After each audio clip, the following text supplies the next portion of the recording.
This was the biggest operation the world had ever seen. He'd already served in the First World War, earned the right to stay home, raise his children. But how could he send those boys into battle and not be by their side?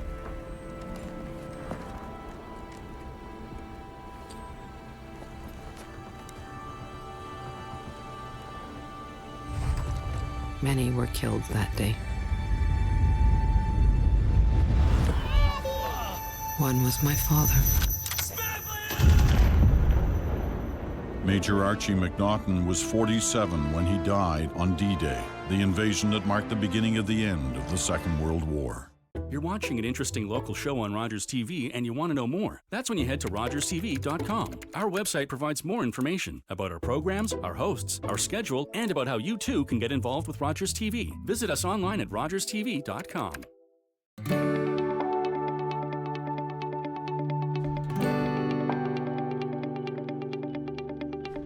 This is Rogers TV. The following program was provided by a valued member of our local community. Rogers TV is proud to support local producers and share local voices, ideas, and opinions. For more information, please visit our website. The opinions expressed in the following programs are those of the participants and do not necessarily reflect those of Rogers Cable or Rogers TV.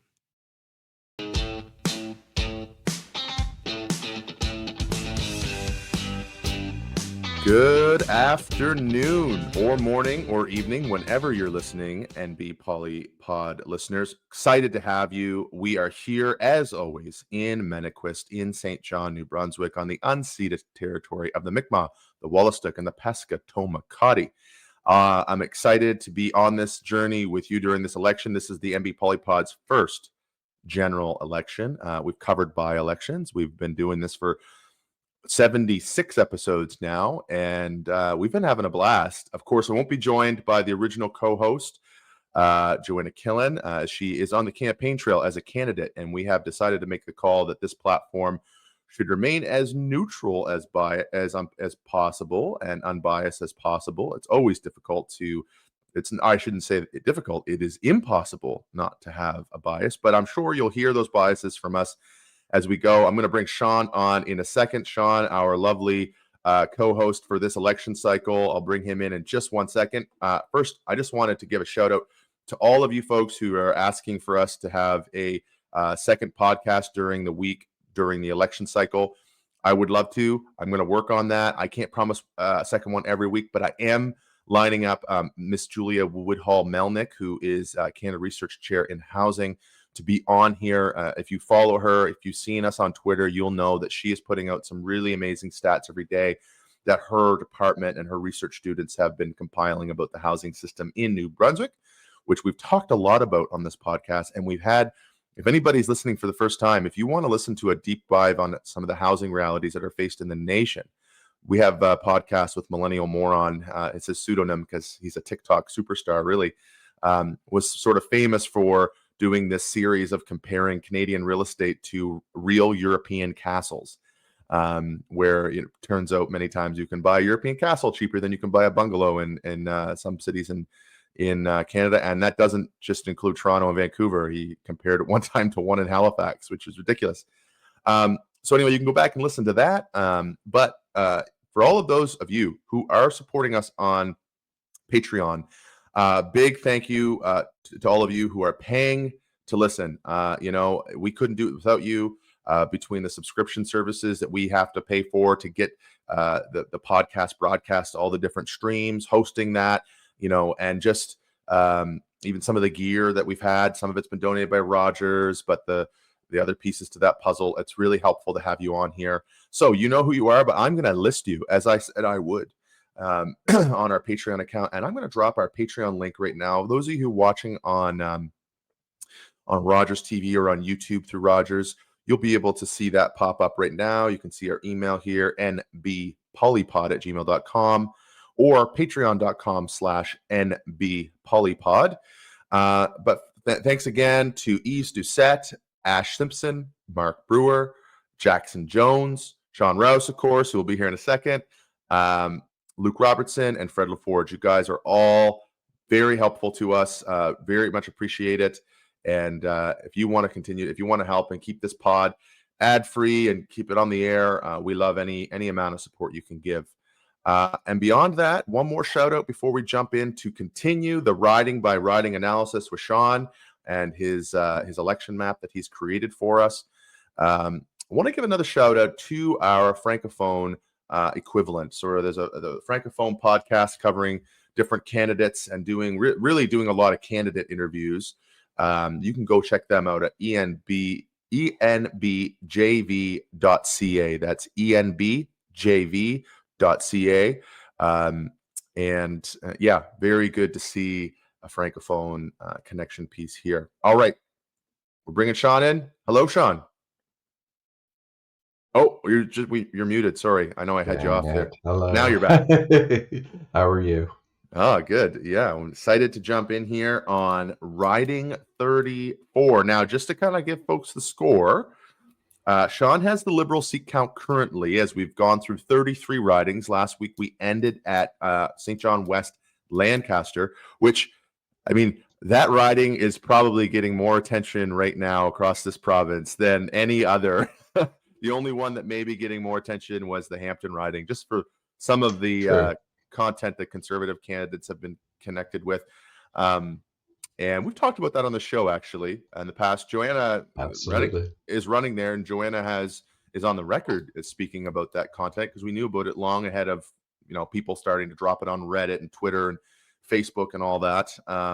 So you can go back and listen to that and hear a little bit about that. But you have the seat count at 25 for the Liberals, 2 for the Greens, and 6 for the PCs. Right. Yeah. That's our current view. Right. Yep. And I have them at 20 for the Libs, 7 for the Greens, and 6 for the PCs. So now let's bring up your map. All right. Excuse me. And we can move into riding 34. Yeah, so we're kind of the remainder of the ridings here, or sort of our neck of the woods for Brent and I, southwestern New Brunswick. We've been up through the east and the north for the most part, so we'll get into the southwest and the western part, and then up to the northwest here to end it. I figured just to show folks a contrast, I found a new website that I thought was really cool, and we could have used it some of these other times we've been talking, Brent, just to do a contrast and compare with how things were in 2020 versus how they are now. So, beautiful. Just to click over to that. So this is electionatlas.ca, and we can see this is the result of the 2020 election. So this whole part that we're about to talk about tonight, a lot of blue, obviously, and one purple.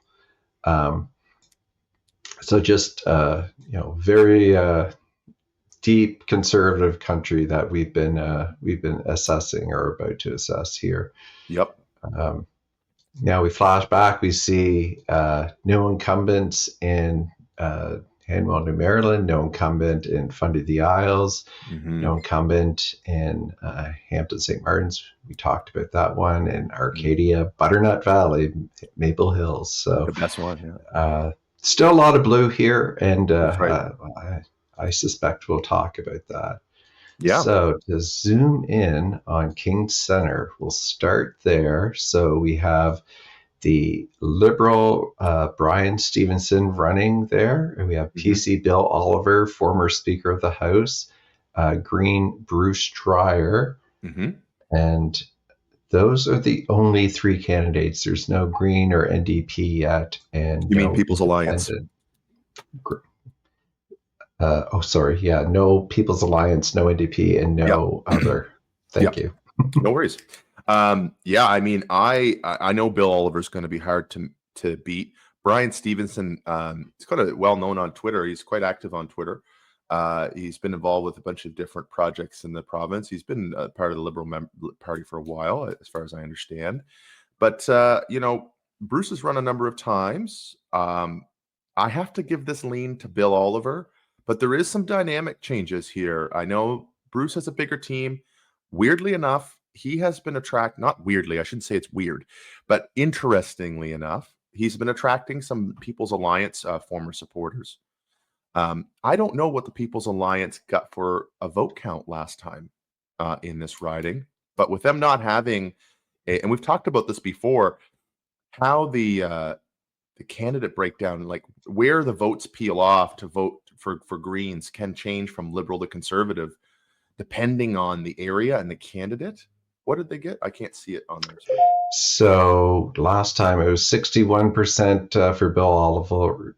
Yep. Oliver, Yes. 12.22% for Paul Adams, Yep. 3.4% for NDP, 13.5% for the People's Alliance, or sorry, for the Greens, and then 9.3 for the People's Alliance. Yeah, you see, that's interesting right there, right? Like if there's a softening, this is one of those ridings where it's like the polls aren't going to tell us the whole truth here, because unless they do a real in-depth analysis on this riding, we don't know how much frustration there is with Blaine Higgs and how much Bill is prone to lose because of sort of some of that chaos.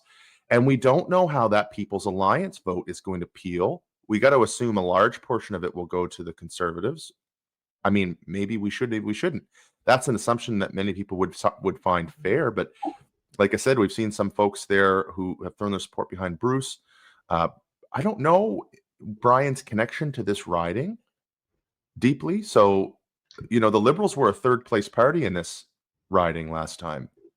But I don't think Bill can be beat here yet, unfortunately or not, I guess. But no, me neither. I think this is probably going to go to Bill. Although, it's been a pretty tumultuous year for Blaine, and I wouldn't say Bill has been someone who's played a big role no, in what's happened in the past term, just where he's been the Speaker of the House, and that's true. Yeah, that was his choice, and he's decided to run again. Will he want to be the Speaker again? If so, I mean, that's his choice, but someone might want to choose to vote for a representative that's going to be active in the government instead, and who's going to be an advocate for them. Mm-hmm. Is that going to be the Green or the Liberal? Mm-hmm. Where there is no other third party except the Greens in play right now in this riding. Yep. Okay, gotcha. All right, 30. What are we at? 35? Yep. 35. So this is Funny the Isles. This is Andrea Anderson's Mason's riding. Andrea has decided not to run again this time around, just because of her conflicts with the Premier over Policy 713, but also just his leadership style in general. She had butted heads with him before when she was in the Attorney General's role, I believe it was, and ended up leaving cabinet. And then over Policy 713, she was one of the folks that stood on the side of, let's get this reviewed. I know from comments she's made publicly, she's very concerned that what the government did with Policy 713 is illegal, and asked Higgs to get a legal review before implementing that policy. And the way she tells the story, Ted Fleming concurred with her, and then the next day they announced the policy as if that meeting didn't happen. So yeah, that was interesting. Yeah, mess. If you're a legal professional and your government or your team is doing something illegal, obvious discomfort with it, and I think she's consistently shown her discomfort with the direction the government's taken on Policy 713 and paid a price for it. I think she probably would have talked to Higgs and ran again for him if he wanted her, and they could come to an agreement, but they couldn't. No, that's right. And I mean, Andrea sort of represents somebody who's been, marching to the beat of her own drum on a number of issues. She's pushed back on him, like you said, on things. And the thing about Charlotte County is, from being there, Charlotte County has a higher floor for conservative votes. Like, I mean, I hate to say it, but there are people who will vote for a warm T-shirt in a warm blue T-shirt in Charlotte County. And you know what? I've never been able to understand the reasoning or rationale for it. There usually just is a real shutdown in people's brains where They just refuse to consider new information. They refuse to consider, and so a lot of Andrea's sort of positions, I know some have accused of being grandstanding. And I have all the respect in the world for Andrea in that, but I don't think just because she stepped down, it's going to mean a collapse for the PC vote there. This riding was Rick Doucette's riding for a very long time until Andrea beat him. And it was Sheldon Lee's riding before that. This has a long history Absolutely. of being the Liberal stronghold in the South, and it hasn't been. Andrea flipped that substantially to 60-some% for the Conservatives. But the last election, the Liberals, the Greens, and the People's Alliance all got 10% of the vote. It was crazy. They all sort of split around that 10%. So but there was no clear second place finisher here. And it's interesting to see what's going to happen. But I do think Ian Lee has credibility. He's an intelligent man. He's not. He's the candidate there, and I know Patty Borthwick is well known as well, and she'll have what's left of Rick Doucette's team behind her. But I can't see it being enough to beat the entrenched vote. Ian will gather new people to vote for him. That Andrea. And that won't all leave just because Andrea left. So I have to give this to the PCs. Yeah, I think you're right. So Patty Borthwick, she's been a mental health advocate in the province, particularly around how it intersects with healthcare and providing healthcare services after a personal tragedy in her life. Ian Lee, as you said, is a teacher and one of the only teachers running for the PCs, which was interesting to me, just considering some of the rhetoric that Blaine Higgs used about teachers, that a teacher would choose to run for them. That was very interesting. Then Yes. Green Rhonda Connell, and NDP Chris Wanamaker. So I don't know either of them.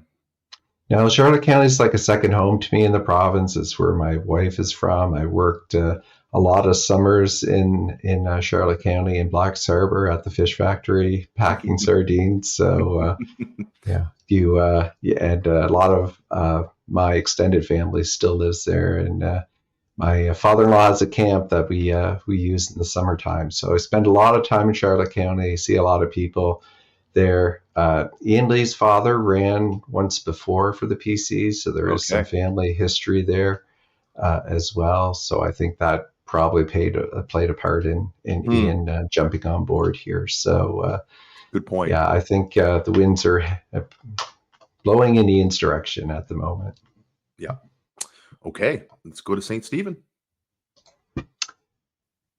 St. Stephen or St. Croix. St. Croix is the right name. My apologies. Yeah, no. So we've got Liberal Troy Lyons, PC Kathy Bacchus, Green Mark Allen Grullo, thank you. Yep. Alex Tessman for the PANB, and NDP is Bola Adamo. Yep. And just looking, I believe there's also two independent candidates, Kristen Mitchell and Chris Booth, also running in that riding. So, and I think one of those has run for council before. Okay. But yeah, this one is, again, it's a toss-up, and I would say it's a three-way race, personally. And the only reason I would say, like, I've met Mr. Lyons, the Liberal candidate. Smart man, no question. He does research. I believe he has a PhD in marine biology. He has been paying a lot of attention. He got involved because there was a lot of frustration with Kathy Bacchus around some of the homelessness issues, and everybody remembers the state of emergency that was declared by the mayor. And then Chris Austin came down and basically slapped him on the hands and said, "You guys know what you're talking about." And then everybody was outraged for a few weeks, and then a bunch of residents got together and protested where they were going to put the out of the cold shelter area thing. It was like a trailer or a collection of trailers they were trying to put in place on a certain land, and that got shut down. And there's just been a mess there. around housing. A lot of newcomers have moved in, and I don't mean newcomers from other countries or immigrants. I mean newcomers from across the country buying up property. It's a beautiful area. It's close to the American border. That's got an attractiveness to it, right? So, but my goodness, Mr. Lyons is a first-time candidate for the Liberals. This is a conservative stronghold, federally and provincially, has been for a very long time. And Mr. Rouleau for the Greens, I got a text message from Andrea Mason saying that she thought he was an outstanding candidate. He wasn't on his radar before. He's a pastor. He has a strong church background as a Green candidate. So it is so hard to call this because, Kathy has lost a lot of support. I heard that too. Yeah. She seems to be on her way out. I'm not going to call it for the PC just because there seems to be a strong sentiment against that. So the question is, where does that vote go? Is it going to go to the Greens? Is it going to go to the People's Alliance? It's so tricky because those conservatives may just jump because there's a lot of anti-Trudeau rhetoric out of this area. You got to remember, this is where John Williamson is as a federal MP with the Conservative Party. And anyway, it's so tough to call. I have to give it a very, very minor edge to the Liberals. And if I were going to call it, I would call it for the Liberals, but only because the campaign hasn't happened yet. Like any serious organizing by any of the other candidates, if the two independents peel off some of the support for the Liberals because they're good local candidates and people know them real well, I mean, it's so difficult, but there's no Liberal machinery in St. Stephen. So unless the party is parachuting Liberal resources into St. Stephen, there isn't any organizing people there. There isn't any money in the riding. I mean, the Greens don't have it either, but it's down to, how angry are people with Kathy? But I think she's on the way out. I'll give it to the Libs by a very, very small edge. You mentioned the dissatisfaction with Kathy Bacchus by folks in the riding, and I know Troy felt that way and actually took work off for the past several months to be the candidate and just go around and get to know the riding. And he has been working extremely hard to win. So is that anti-Higgs, anti-Kathy Bacchus vote going to go to the Liberals? Hard to say. I'll give an edge to the Liberals. Why not? Okay. I don't think Mark is been trying as long enough. But if Mark splits the vote with Troy, maybe Kathy squeaks back in. Hard to say. I know. Yeah, it's true. Okay, we're up to Macadam area. No, we're up to Orabocto Sunbury. Yes, right. Okay. All right. So this is Stephen Horseman. So you can see he's got a 3 on his link here because he's ran in 3 Liberal campaigns, and on their website they just added a 3 onto the end of his campaign site. So going up against current minister Mary Wilson. Yes. There is a new Green candidate there, just announced last week, Emerald Gibson. Yep. And an NDP candidate, Glenda Hanley. Hanley, sorry. Yeah. Mary Wilson's the incumbent. I'm going to have to give it to Mary Wilson for the incumbency. There hasn't been the same level of outrage over her in her community. When I heard the story of her, sorry to cut you off. When I heard the story of her forwarding that note to the premier swearing there was litter box in the schools, ever since that, she's been dead to me. Anybody who understood who can believe like a story like that and has the job as the minister of the crown seems like a ridiculous person to have such an immense responsibility. So I'd like to see her lose. She probably has a lot of momentum. So are you going to edge them in? Have to edge them in, unfortunately. Yes, it would need a pretty major campaign by a pretty charismatic individual to defeat that. Yeah, she does get back in. I hope she's a better minister this time around than she was last time. 100%. All right. Up to Fredericton Grand Lake. All right. So here's another hotly, excuse me, contested riding. Mm-hmm. And I mean, Chris Austin is obviously the runaway leader. He had this riding as the People's Alliance. He brought it over to the PCs and a lot of his support with him, but not all of his support, as we'll talk about. So going up against small businessman Kevin Digham, Green, Ken Washburn, another former PANB MLA, Rick DeSaulnier. So sort of a PANB grudge match. So Rick would have objected after the 2020 election. There's only Chris Austin, Michelle Conroy left over, and Rick lost his race, and Chris and Michelle joined the PCs and sort of left Rick out in the cold. And Rick said, "What are you doing to my party? You can't just decertify our party," which essentially Chris Austin killed it when he joined That's right. the Tories, and Rick DeSaulnier revived it. So now it's sort of a grudge match between Chris and Rick over who's going to get the People's Alliance vote in that riding. I love that analysis, a grudge match. It's like you can hear the WWF interview, like weighing in at 6'1", you know, like you can hear the grudge match announcer, and oh man, that's absolutely what it is. Yeah. Now I'd love to see Chris and Rick split the vote, and then someone else sneak up the middle, like Ken or Kevin. Yes. And I don't want to not mention Arthur Taylor, who is a well-known activist in the Fredericton area running for the NDP, and he's a very smart, capable guy, very committed. Although, like I said before, I don't see a lot of NDP seats happening in this election. I think they'll get a platform in a rebuilding year, But I agree. It's good to see people like I said the same thing about our candidate in Zara McKay Boyce in Rosshay. It's good to see people like Arthur with that level of intelligence, activism, and capacity to dig into things, organize things, make attempts at things. You and I are both at this event that Arthur organized up in Fredericton.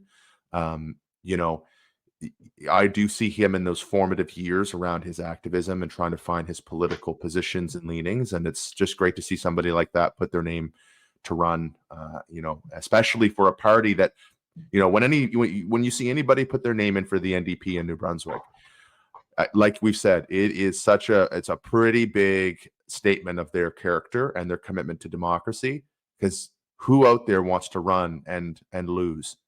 And as much as you can psych yourself up and say, no, we're going to run and we're going to win this, and it can happen. Of course, there's lots of examples where it's happened.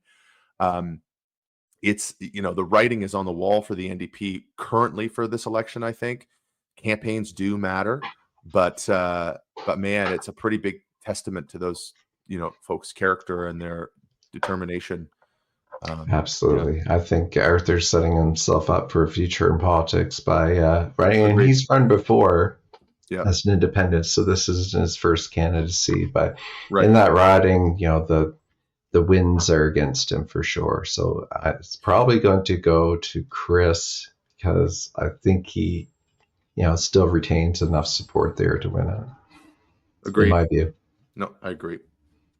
Okay.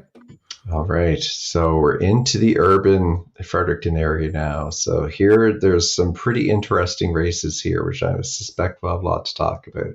Yeah. So this first one here is Fredericton Lincoln. Mm-hmm. So we've got Liberal Johnny Leger, I think that's right, Johnny Leger or Joni Leger, running against Daniel Chippen from the PCs, and everybody's favorite David Kuhn from the Greens. So this is David Kuhn, the Green Party leader's home riding. New home riding. He ran because it got split. That's right. Yeah, part of his old riding went into this riding, and then part of another riding was there, and I forget which ones, but there's so many listening who probably remembers, but Absolutely. Well, it's the Oromocto one. Jeff Carr's riding got rearranged, and some of it went here, and some of it went to Mary, and some of it, went to the other one. right. It's just the population changes around these places. I will say some people have accused this, some people in the Green Party have accused us of gerrymandering. I do not buy that. Elections NB is an incredibly astute organization with great leadership. People don't realize how much more advanced Elections NB is on some things than other elections, like provincial electoral bodies. And they do this strictly by the numbers. And the formula they've set up for deciding ridings is by population and sort of by some of those delineating lines that look funny sometimes. And when you get a redraw like this, it's like, oh, they're trying to redraw David out of his riding. And it's like, they aren't, but actually it will hurt David, because this is, he has been the Fredericton South MLA for 10 years. And now his house is located in Fredericton, Lincoln. So I still got to give it to him to win this. I don't think the Greens have shown, like, David still scores, as high or higher as sort of the preferred person for premier as the other leaders. So. Yeah, and so it was New Maryland Sunbury before was the name of the riding there. So that would have been part of Jeff Carr's old riding. Mm-hmm. I think David will win it. I'm going to call for the Greens as well. Although I don't think, I'm just going to go out on a limb here, and I'll probably regret saying this. I don't think he's going to do as well as everybody thinks. I think it's going to be a lot closer this time. I think 100%. I actually agree with that. Yeah. I think he's been there a while, and I think folks might want to try something different there, although I think David will retain enough support to win. Yeah. Okay. 30. What are we up to now? 40? 40. 9 ridings left. Fredericton South Silverwood. Okay. This is one I suspect we'll have a lot to talk about. So, Liberal leader Susan Holt. We've got the former deputy for some people would say the most powerful woman in Higgs government, Nicole Absolutely. Carlin. Simon Ouellette from the Simone. Green. Is it Simone? Okay. It is Simone, yep. Thank you. No PANB, but activist and imprint executive director, I believe is the title, Nikki Lyons McFarlane. So a big leader in the LGBTQ community in Fredericton. Yeah. So, I mean, this is going to be a battleground, right? Because it was gutsy for in some ways for Susan Holt to choose to leave the riding that she was in Bathurst and won, to come back down to Fredericton and make a position. I mean, she is from Fredericton. There's no question. Like, this is her home. But at the same time, this is where all of that green infrastructure is. When you think about the inroads the Green Party made with David Kuhn, and then with Jenica Atwin, getting Jenica elected as a Green MP. I know she crossed the floor to the Liberals eventually, but a lot of that infrastructure for the Green Party is in Fredericton. And Simone Ouellette is sort of, certainly not a throwaway candidate. Like, he is an organizer with CUPE. He's very articulate. He's bilingual. He is, and he is in David Kuhn's old riding, where, a lot of people have voted for Green Party before. I am going to edge it for, I won't say anything about Nicole Carlin. I've said everything there is to say about Nicole Carlin on this pod before. She drives me crazy.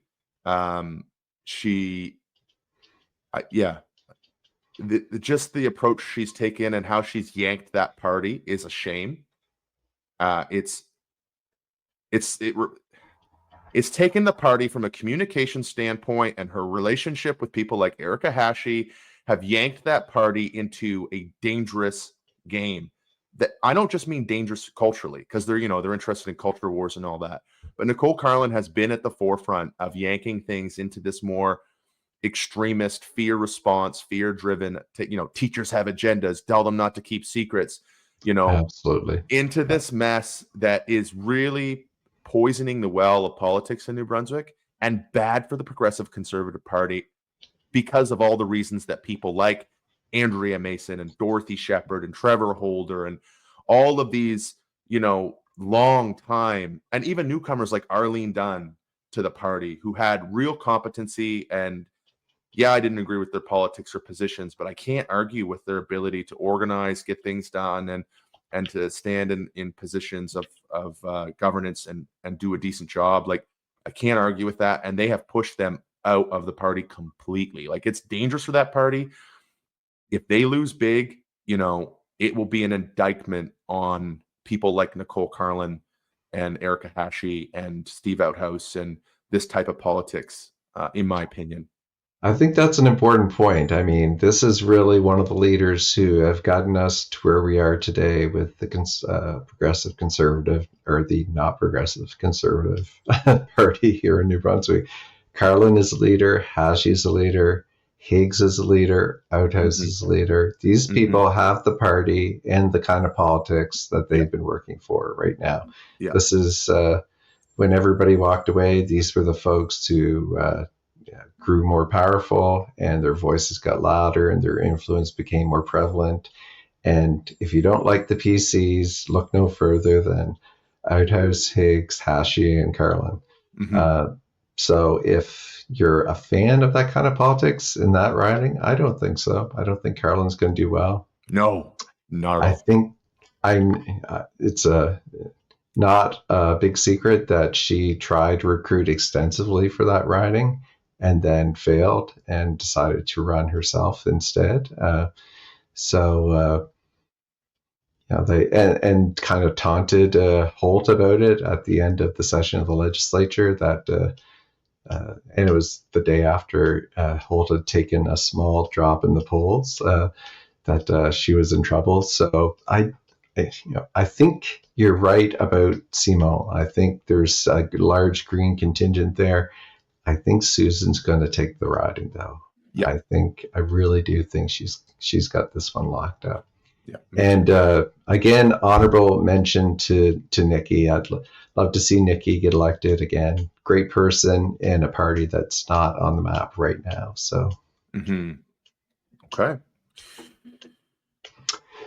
Next riding, Fredericton North, and we've talked about, you'll remember, I guess, a couple months ago, when people were starting to declare we did Fredericton North because it was one of the first ridings to have a full slate of candidates. And it's a former Green and now Liberal Luke Randall, PC Social Development Minister Jill Green, Anthea Plummer for the Greens, Glenn Davis for the PANB, and Matthew Stoic for the NDP. Yeah, we have talked about this riding a lot, and I think all of our comments there reign true. I actually have to give this, I can't remember if I said it was going to go to Luke before or not. Luke did well. He's a good organizer. But Jill Green, has sidestepped a lot of this connection to Higgs. She was in this will they, won't they category about the Policy 713 stuff. She never weighed in on it, but she certainly didn't take a stand against it like the others. She's battling some health issues. I actually have to edge her on this one, and I'm going to edge that riding for Jill Green for the PCs. Yeah, it's definitely a toss-up, I think, between Luke Randall and Jill Green. And this is one of those Fredericton ridings that people are going to talk about, or one of these, 13 urban ridings that are ones to watch that are probably going to sway the election to the Liberals or to the PCs. So Luke's working incredibly hard, and Jill, I don't have much visibility to Jill's campaign. I'm sure she's working hard as well. She's well considered, very capable minister, probably one of the most capable ministers that Higgs has. Left. That's right. Yeah, that you would have mentioned. She took the day off on the Policy 713 vote day because she wasn't in favor of what Higgs was doing, but didn't want to vote against the government like the other ones did. So you can think what you want about that. You might think, well, she did the right thing for the party, or you might think she should have stood up for the kids. I'm more of the latter than the former. That was a time where you should stand up and be counted. And both her and Arlene Dunn decided to take effectively abstained from that vote. So, that's something I think people will remember about her. So yeah, it's really, I think it's too close to call between these two. You're giving it to Jill, so I'll give it to Luke. Luke as just to balance it out. Yep, sure. And I mean, no shade to Anthea or any other. I'm in a weird spot this as a commentator here because, of course, I am actively involved with the Greens in some ways, and not as a candidate, but or anything like that. And so I know a lot of these candidates, and it's like campaigns matter. That's what I keep saying. And I had no chance of pulling out. I had no business, I should say, pulling out a second place finish in St. John Harbor, but we did it. And, it could have been a first if we would have had some more time and maybe some more power and money to put into getting out the vote. But so they do deeply matter. I don't want anybody to be discouraged by comments like when we write them off. But this is, I think, for our wider audience who are just interested in where do we start this campaign? We're on week 2, and where might it go? And anyway, this is where we're starting. Yeah, and every one of these predictions has a high chance of being completely wrong. Absolutely, absolutely. We're just sitting here taking you through them and sharing our wild guesses. So there's every chance that the folks on the ground who know better than us would think something different or correct us. So don't hope no one takes our comments to heart. But in this case, I really think it is a two-person race between Luke and Jill, and both have a lot of momentum going. So really is going to be one of the most closely watched in the whole election. Next riding rather, Fredericton, York. So Fredericton, York. So we have Liberal Tanya Whitney and the sitting incumbent MLA Ryan Cullens. We've got Pam Allen LeBlanc for the Greens, Michael Broderick for the People's Alliance, and Steve Laforêt for the NDP. And last time around, Ryan took this with a comfortable margin. And the second place was the Greens, but it's kind of a tie almost between the Greens and Rick Desaulniers from the People's Alliance. So Rick did come in third, but I'd say comfortable margin for Ryan for sure. Pretty decisive, and the Liberal, way, way behind. Yeah, I'm going to edge this for the PCs. I think Rick Desaulniers leaving is going to, collapse that People Alliance vote and put it over in the PC party. Pam Allen LeBlanc is a great get for the Greens. It's deserving of a good showdown between a Green candidate and a PC. This is an area, I think, where you have a candidate in Pam who could shave off very frustrated Higgs supporters, and the Liberals just don't have a ton of infrastructure here. So there is an opening there, but I have to edge it to the PCs. Yeah, Pam is certainly a very credible candidate, no question. Successful businesswoman, an author, has a Bachelor of Science and an MBA, so very accomplished. Tanya Whitney, also well-known quandary in that riding as a former principal of right. That's I think true. She's been a principal of 3 different schools in around that area. So at different levels, and also a major voice with inclusion in New Brunswick. So very capable candidates here. And I think they shine a little brighter than Ryan, to be honest. If you look at Pam and Tanya and Ryan, I mean, Ryan's a former business person. He's on the backbenches right now. Even when Higgs needed capable ministers to step up, Ryan was not tapped. So that tells you something a little.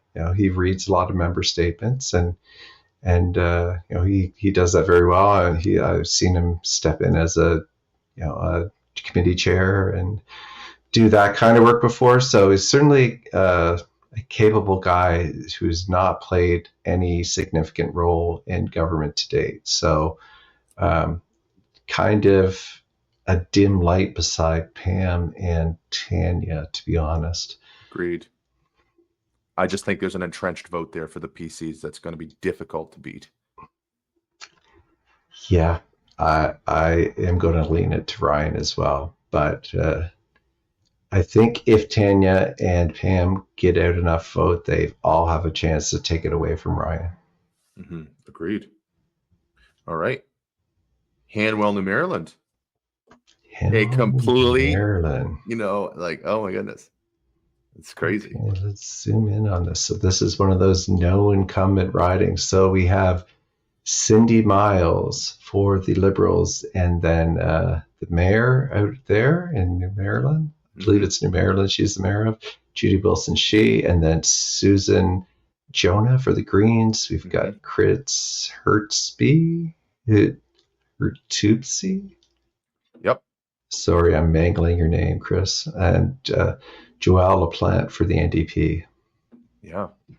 Obviously Dominic Carty took this in a landslide last time, but we don't have Dominic Carty running there any longer. And Cindy, of course, is Is Cindy currently the mayor, as you say that? Judy Wilson. Judy is with the PCs. Yes. Yeah, Sorry. yeah.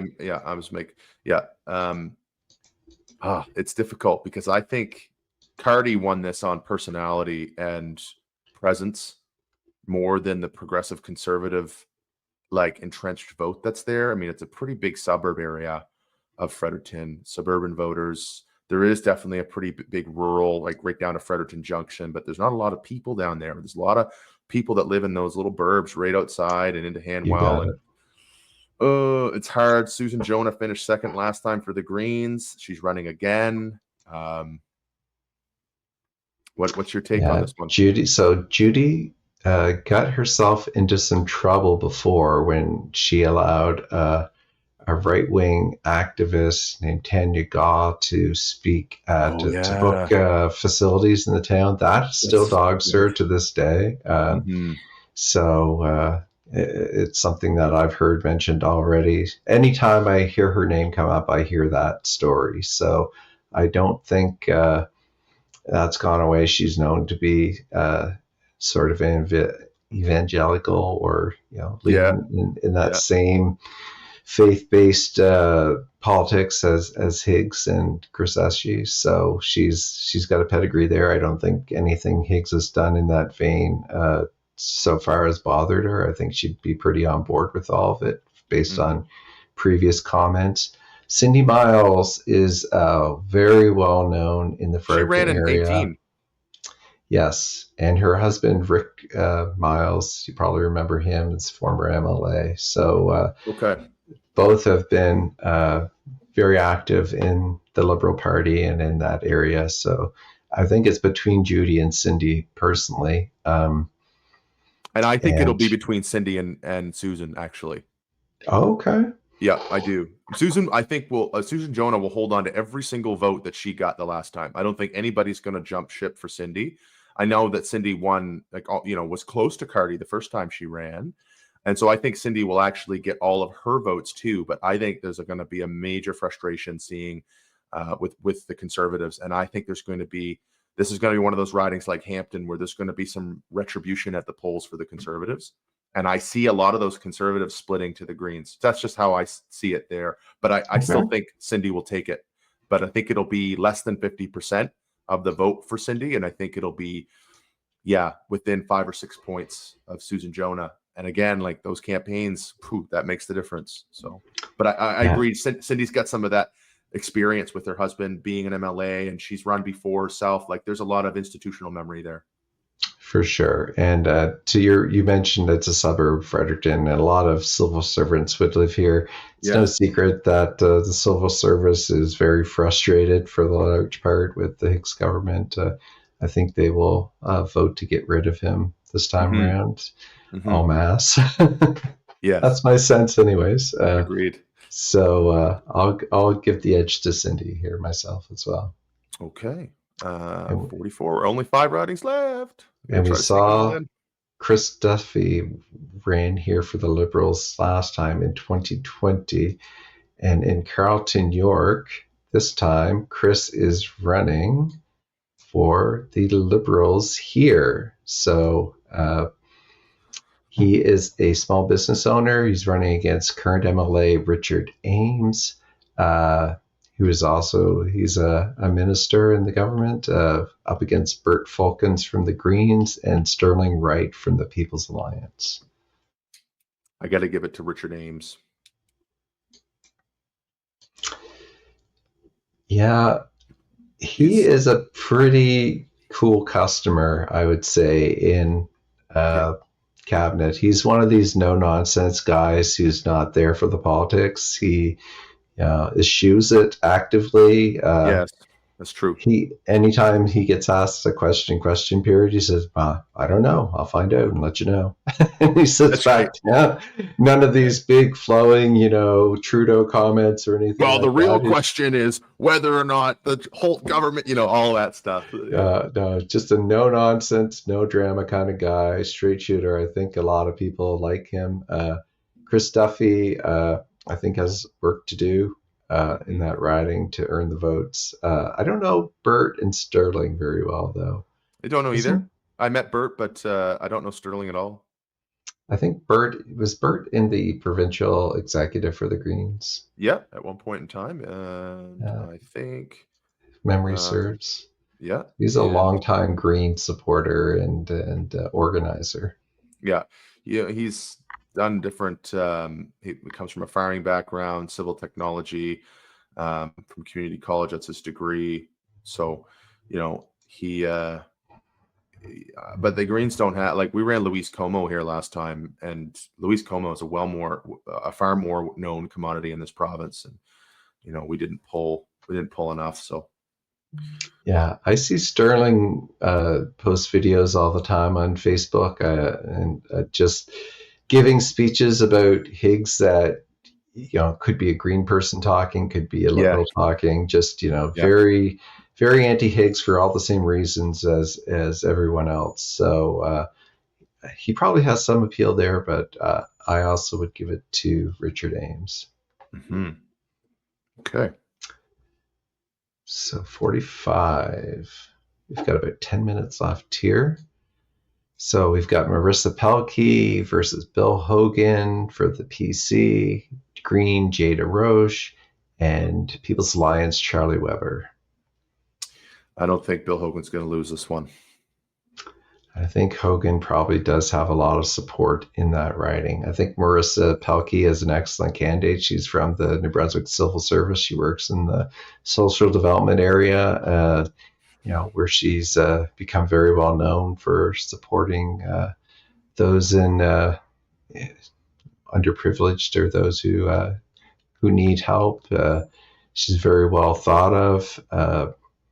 Great family. Bill Hogan has probably got too much on her, I think. Mm-hmm. And there's also Beau Sheaves from the NDP. We've got, it's not here on the map, but I can see it on my list here. And there's an Ernest Cuthbertson as well running in that riding. But again, I'll give it to the PCs. Agreed. Carlton, Victoria. Okay, so this is Margaret Johnson's, the current MLA, current minister in that riding, running against Julian Milton and Rebecca Laveau, I think. Laveau. Sorry, Rebecca. So Rebecca Blaveau. So Margaret Johnson, again, sort of like Richard Ames, very capable minister, probably one of the sharpest ministers, again, that Higgs has left. Certainly would be a leading minister if they were to regain power.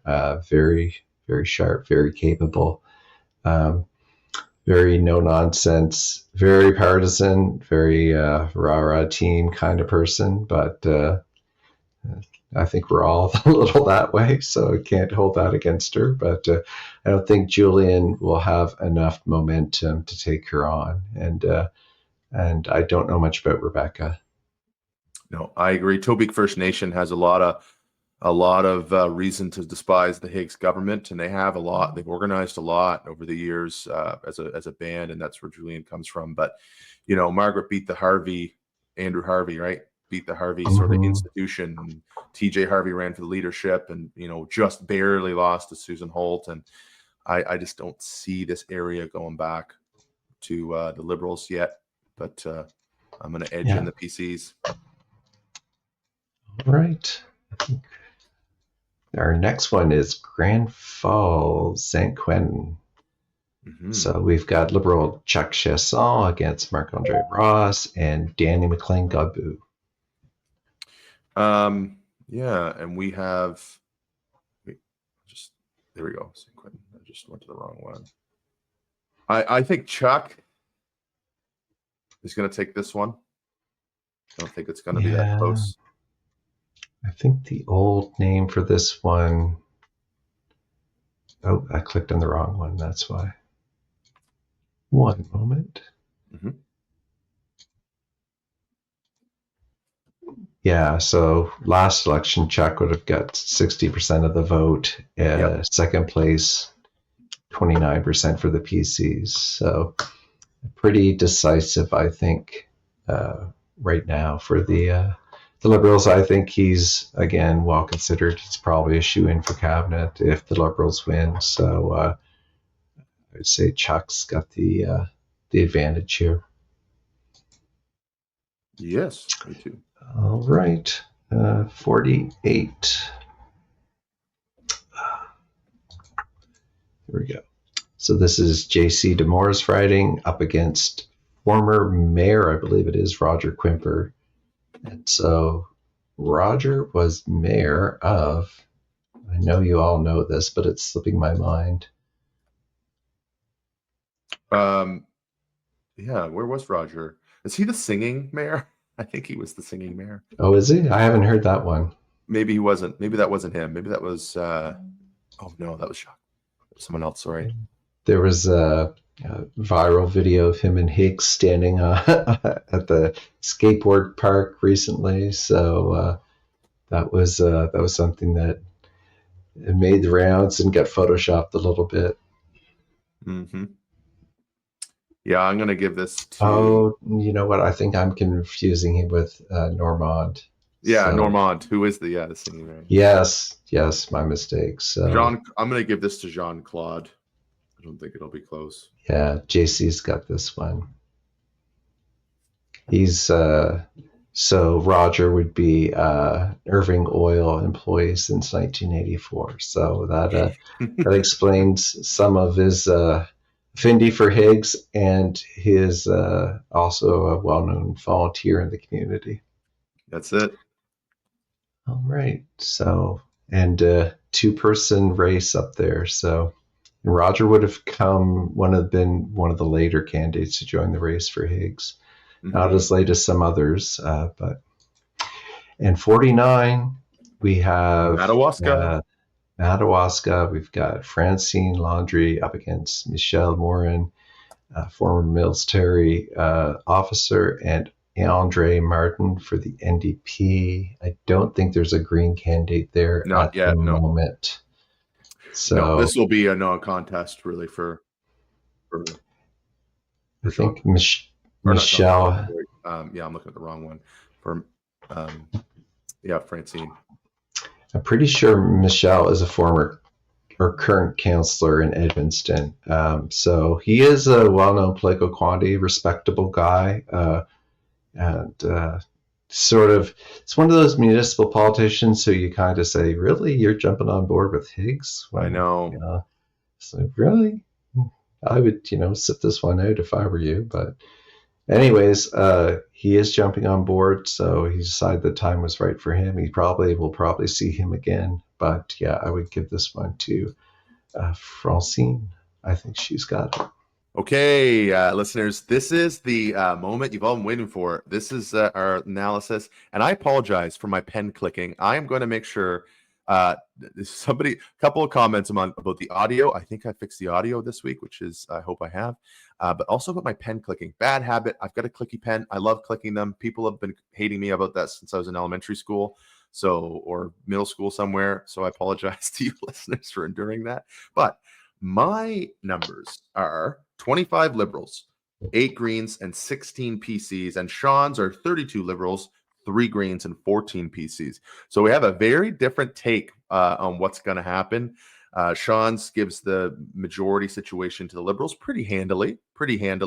And I Oh, have seen yeah. some of our listeners comment and say they're expecting a fairly healthy Liberal majority. So that puts you on that side of it. But we were both commenting, once you get into the riding by riding analysis and you look at the candidates, all of this sort of speculation we do about the polling data and the Canada 338 seat projections and all, it becomes way harder to justify because you insert sort of carnal knowledge on the riding, knowledge you have about the candidates, some of the rumor mill that may or may not be as powerful as you think.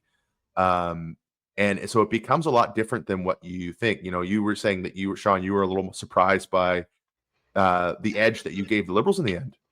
Yeah, I mean, 32 seems like a lot. That's, some might call it a blowout. I'd say my margin of error, just considering the ones we said were toss-ups, which were True. probably 6 or 7. Yes. That's probably what I would say my margin of error is there. So Yeah. could be as low as 25, 26 for the Liberals, depending on what happens here in the upcoming weeks. Could be minority government, or it could be even higher than 32. Yeah. Maybe the PCs get really wiped out, or maybe the Greens catch on fire and they pull in more than 3 seats. Yep. So we'll see. For my part, I am giving more of that sort of Jack Layton sort of situation to David Kuhn right now. I mean, he has to get it. If they don't get it, they've amassed more resources than ever before in history to run this election. At one point last year, they were only like $80,000 short in fundraising behind the PCs. So they were fundraising fairly well. They have employed some pretty key people, including some former federal organizers and former Liberal organizers, and there's some partisan infrastructure there that they have that they've never had since David Kuhn was leader. So I am assuming that the Greens are going to take more seats than the average poll data would suggest, but also because, again, something I've mentioned this, I think there's going to be a lot of progressive conservative Peel votes that, because of the anti-Trudeau sentiment that we see, get deflected from what they would normally do, which is go to the Liberals, and get deflected to the Greens, who are going to be perceived as more credible now. Third time that David Kuhn's been on a debate stage like tonight. So I'm giving them a 1-seat minority government for the Liberals, which means when they appoint that speaker, then the government will be in a position where it needs 1 vote from either the Greens or the Conservatives to pass legislation. Yes, very interesting. So that would be, a little bit more akin to what we had when Higgs won in 2018. But back then, the Higgs government counted on their trusty partner, now Cabinet Minister Chris Dawson, to support them, and now they won't have that. And I have a hard time believing that David Kuhn is going to do anything to uphold the progressive conservative government. But I don't think so. I think there's definitely more potential with the Liberals for the Greens if we do get into that kind of situation. I think David Kuhn knows he'll get a lot more leverage out of over Susan Holt than he would out of Blaine Higgs. Blaine will not give him the kind of things that David is looking for, where Susan might. So no. If we get into that kind of situation. And I think the one thing, before we get to the analysis, we're going to run a little bit longer here, folks, because I think, Sean, do you have time to run a few more minutes? A few more, yeah. Okay, let's not do too much, but I want to talk about the debate stage. a little bit tonight. That's airing tonight at 6 o'clock on CBC. I do think that the Conservatives have demonstrated that they're going to bring in firepower from out west. They're going to bring in firepower from Pierre Poilievre's campaign from Ontario, from Doug Ford's campaign. They are pulling out all the stops and bringing all the outside forces into New Brunswick to make a point federally. The Conservatives are right now. They really don't want to see the Liberals get any steam in their sails, and so they want to snuff that out here in New Brunswick. Which is interesting. We don't often see that kind of tension from the federal party. But what do you think each leader has to do tonight? Just in a kind of a summary, we'll start with Blaine Higgs. What does Blaine Higgs need to do tonight to come out in a position that's going to give him a better outcome than what you and I sort of are pointing to here? I think Blaine knows he's in trouble right now. He doesn't have a full slate of candidates. He knows from what he's hearing that folks are feeling like they want to change. I've noticed that there's a change in his communication style recently, away from, sort of trying to be divisive and going more for hey, I'm not such a bad guy. I'm a grandfather, and a little bit Doug Ford like. I'm all right. My kids like me, so you might think I'm the boogeyman, but if you knew me outside of politics, and it's like, well, I'm not voting for you to be my grandfather, right? You might be a great grampy. I'm voting for you to be premier, and I've seen you in action. So we know the score on Blaine Higgs. So I think Blaine's going to keep trying to change the channel on the perception of him. I think he's beginning to realize he is his own worst enemy in this race. I think Blaine needs to land a knockout punch in order to even stay in the game. Like, he has to have an outstanding debate performance tonight. Debates can matter. Obviously, some pollsters will say they don't matter. The volatility in the New Brunswick electorate right now is visible from the polling data. It's all over the place. There's some skewing that happens because of the legacy polls and the historical polls that are overemphasizing the position of the Conservatives, which no one in their right mind would believe. But the polls can't do what we just did. They can't go riding by riding and apply sort of the analysis we did and make it equate to a difference, right? In their model, they have to take what they have for numbers. And unfortunately, just because of the limited numbers, it shows a difference of opinion. But I do think in order for their sort of ground game to improve, they need to have an outstanding debate performance tonight. And we'll have to see. How about Susan? What does Susan have to do and what's at stake for her? I think what's at stake is she has momentum right now, and the wind is at her back. She's rolled out several policy planks that have been, I'd say, well received, and there hasn't been any significant criticism of them that I can think of.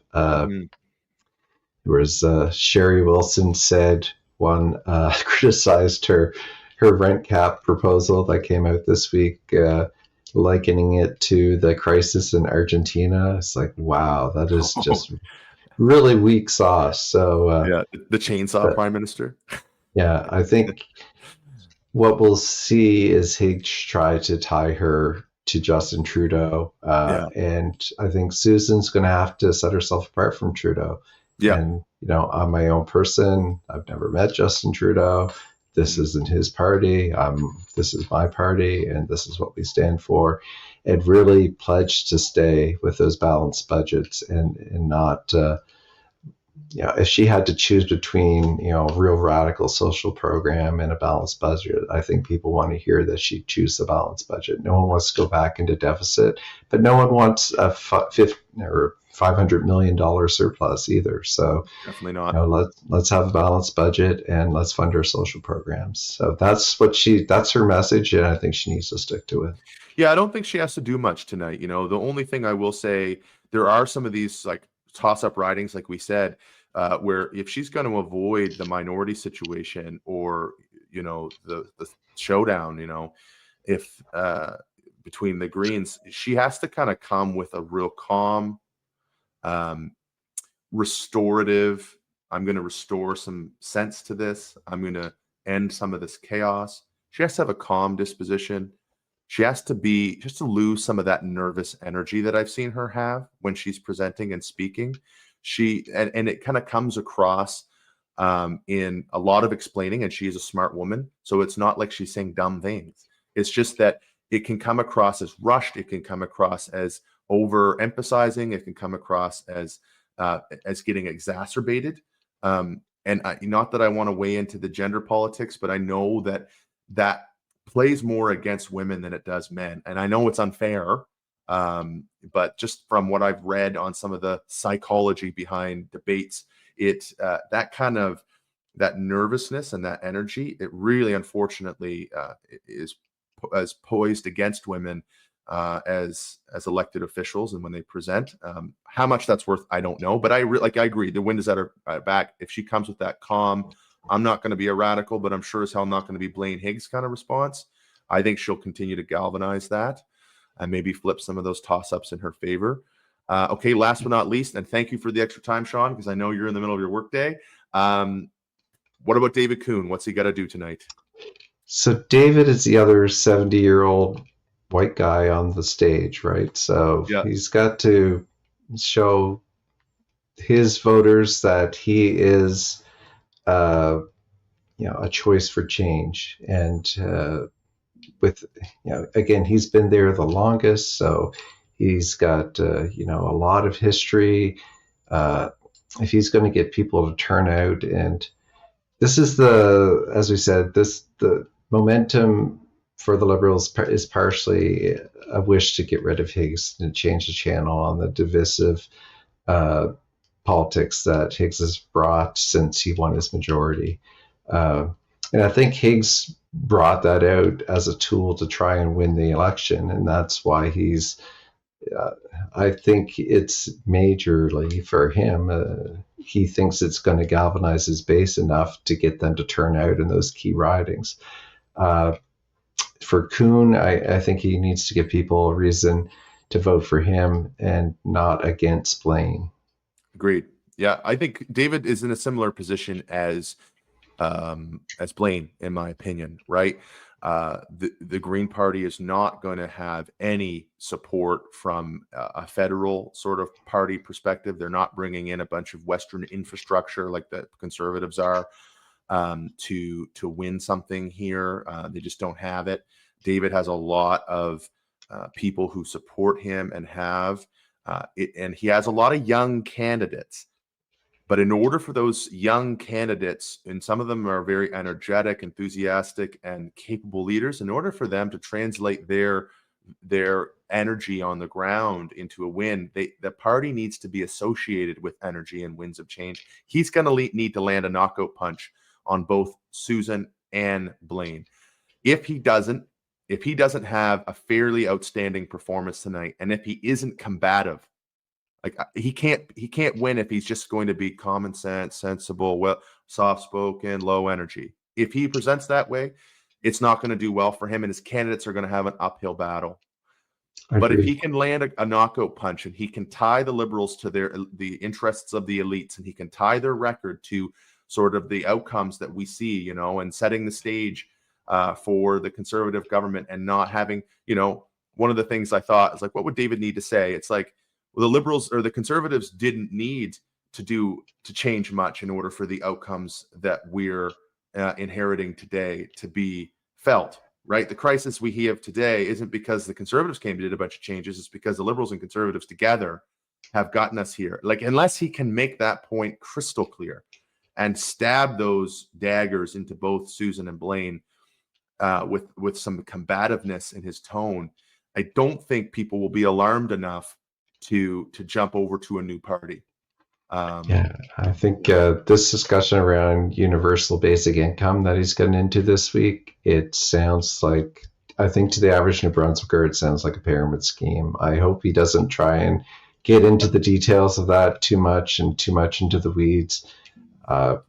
He's going to have to talk more about his wish to eradicate poverty and lift people up out of poverty versus getting into the mechanics of what the universal basic income proposal is. Yeah. And the UBI, has cross-partisan support both at the liberal level and the conservative level. So it's an interesting policy position, but I don't think the average New Brunswicker cares unless you can make the case that, hey, we're all frustrated at the size of government. And if we don't need people to police social services and police welfare and police all this other benefits that you're entitled to, and we can just issue basic checks for basic income levels, we're going to save a lot of money on salaries. Like, unless he can be sharp like that, I agree. It's not a winning formula. As a matter of fact, as much as again, I've been supportive of the Greens and everything, I haven't seen anything in the platform yet except that major commitment on healthcare spending with a clear, detailed amount that is eye-catching. So, we need to see just a lot more of that quick, Yeah, to the point, combative, but composed. yeah, even those commitments around healthcare just sounds like spend $1 billion in healthcare. Yes, absolutely. But it does sound sort of high level too. I think he needs to be careful about that kind of language. I don't think that's going to win him votes. I think he needs to be specific and cautious if he wants to win people over away from the Liberals. Yeah. Okay, my friend. Well, that is it. We are an hour and 15. It's a long pod. I can't thank you enough for spending the time with me, Shawn. You as well.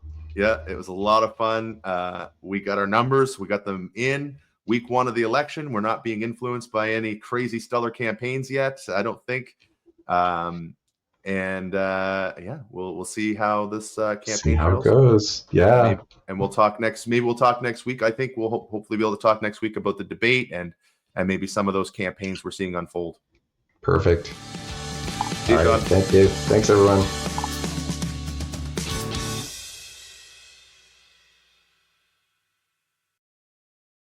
Due to the length of the preceding program, we now join the regularly scheduled program already in progress. Things that you've ever known. Give a lesson to the uninformed. A million fists in union rise. You stare the tyrants in their eyes. This bitter taste you must ignore. The sound of your drums can be ignored. All of your shadows stand tall.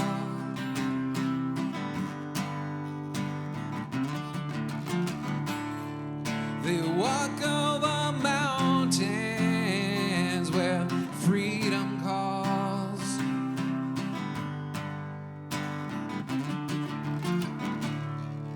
They'd have you believe that you need to crawl.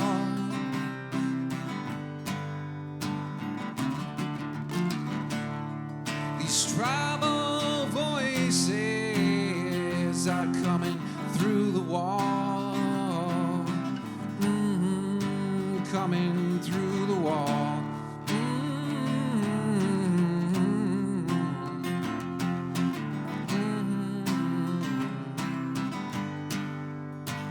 All of your shadows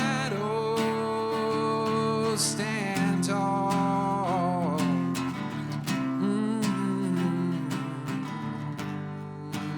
Oh, stand up and listen now. We have a chance to turn around. The earth shakes when we pull it down. The earth shakes when it hits the ground. Oh, hits the ground. Oh, all of your shadows. Peter, thanks so much. Great song. Love it. Paul and Ryan, you got a song for us? Yeah, absolutely. I got a song to play. It's called Ghost Town, and it's actually about Chatham. It's growing up in Chatham.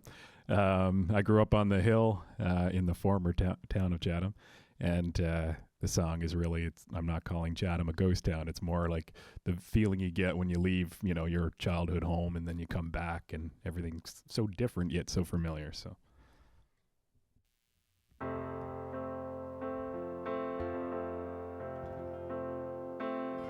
From the top of the hill, Broken roads, no friends, a little rough like the current, but still it felt alright. Once a mill and a bar town, till they closed up or they burnt down. No more serial killers running around in the middle of the night. Near the old elementary, by the old cemetery, it's where I bury my memories, or maybe not quite. It's all a blur to me now. It's just shadows fumbling around, cold-footed and anxious, white-knuckled on the skinny bridge that you haven't thought about in ages, but it's frozen in time. Cold days on a pleasant street, warm faces, summer heat, and all the places that we used to meet are gone but in my mind. Icebreaker on the river, ancient windows, shiver, shiver, make a wish for deliverance and everything will work out fine. It's all a blur to me now.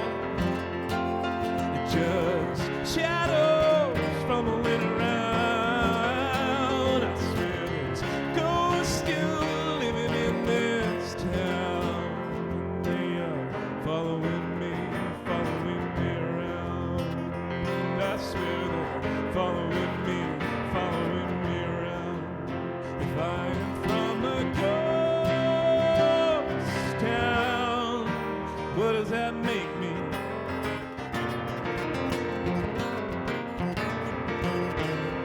From the top of the world, broken roads, even still, I call it home and I always will, 'cause my roots are buried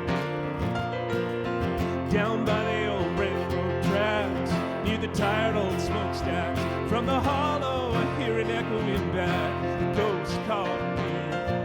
It's all a blur to me now. Just shadows fumbling around. I swear there's ghosts still living in this town. They're following me around. I swear they're following me around. I feel they're following me around and round and round. Following me around. If I am from a ghost town, what does that make me? What does that make me? Awesome.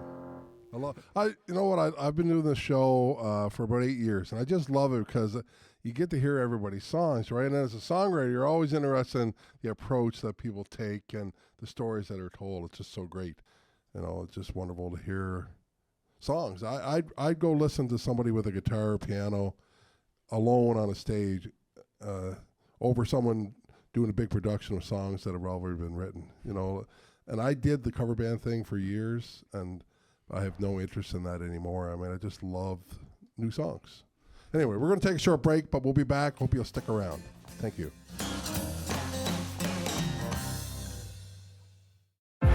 They've reached the summit! Back-to-back Stanley Cup victories. Greatness. And a new legacy begins. Absolutely amazing. It has happened in Vegas. Is not a destination. And lightning has struck twice. It is a continuous journey that never ends. These are the moments you dream of. Stanley Cup champions.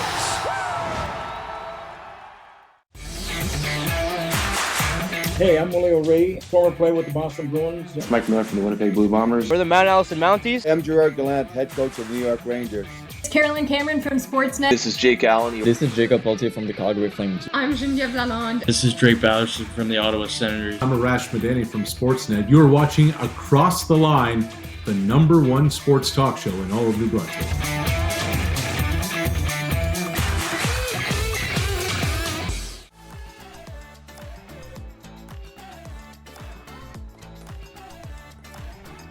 With clubs, leagues, and courts in every province and territory across Canada, squash is the sport for wall-to-wall fun, fitness, and friendship.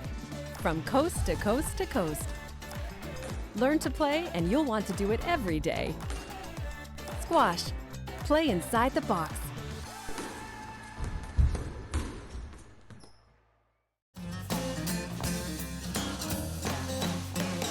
Hi, welcome back to Miramichi Songwriters. I'm your host, Terry Whalen. So happy to be here at James M. Hill Memorial High School in Miramichi in the digital media studio. So happy to be here, joined by Cindy Rural, Peter Lockhart, Ryan Keenan, and Paul McIntosh. Thank you all so much and for sharing your songs. I'm going to finish out the show with one of my own. This is called Grinding Halt.